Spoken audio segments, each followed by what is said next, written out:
It's the Christmas season, and for most people that means snow and lots of cold. So what better place to be than the planet of Arrakis?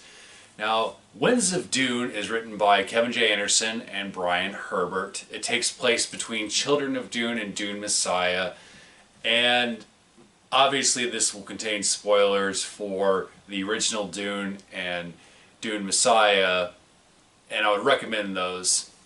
Winds of Dune follows the story of Jessica for the most part, which is why I was really excited to read this.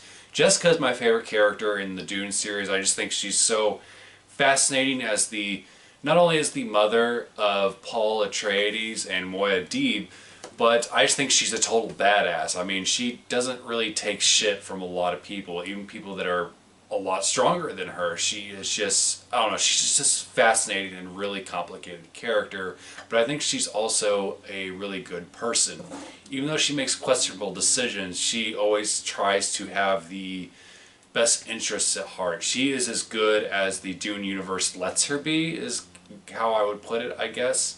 But, so this takes place after Dune Messiah, and the story begins with Jessica and Gurney finding out that there's been an assassination attempt on Paul's life, and that Paul's blinded and has retreated into the desert and presumed dead. So this story has a lot to do with Paul's legacy, which is filled with death, and it's just the consequences of Paul's war, where millions, even billions of lives have been lost for the greater good. Keep in mind that there are hundreds of planets in the Dune universe that are filled with people. So, the human race is well into the quadrillions, if not even more. So, in Paul's mind, sacrificing millions, even billions of people to save over quadrillions of people seems like a good idea.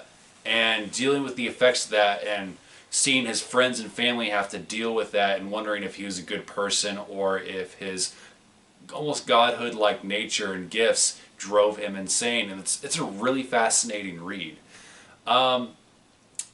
There's some good action. However, Dune's never been known for its action. It's a lot of political intrigue, and normally the political stuff can drive me nuts, but in Dune it's fascinating because the characters are so interesting. And Paul's sister, Alia, who has kind of taken his place, is also a really cool character, and you can see that she's kind of headed down a similar dark path that Paul was afraid of heading down, and a lot of people think that he headed down that way. But Alia, who has a lot of Fremen powers and Bene Gesserit powers, she's a fascinating character, and I can't wait to read more about her in future books.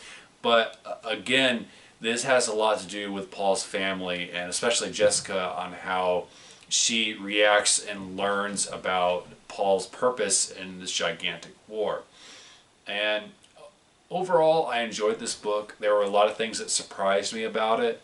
I think it's a good branching story. Clearly, these books are meant for hardcore Dune fans. You can't read Winds of Dune separate from everything else, otherwise you're going to be completely lost. You're not going to know what the hell is going on.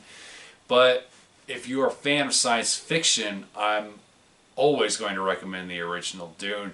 The sequels and the other branching stories, or the stories that takes place hundreds to thousands of years before the original Dune, are just kind of fun things to get into if you want to expand the world a little bit.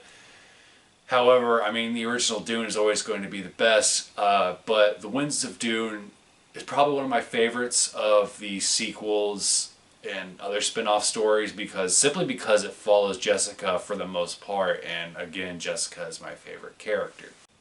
So Winds of Dune, have you read it? What's your favorite of the Dune books besides the original? Comment below, let me know. My books are available on ebook and paperback. All the links to that are listed below. Thanks so much for watching. Bye.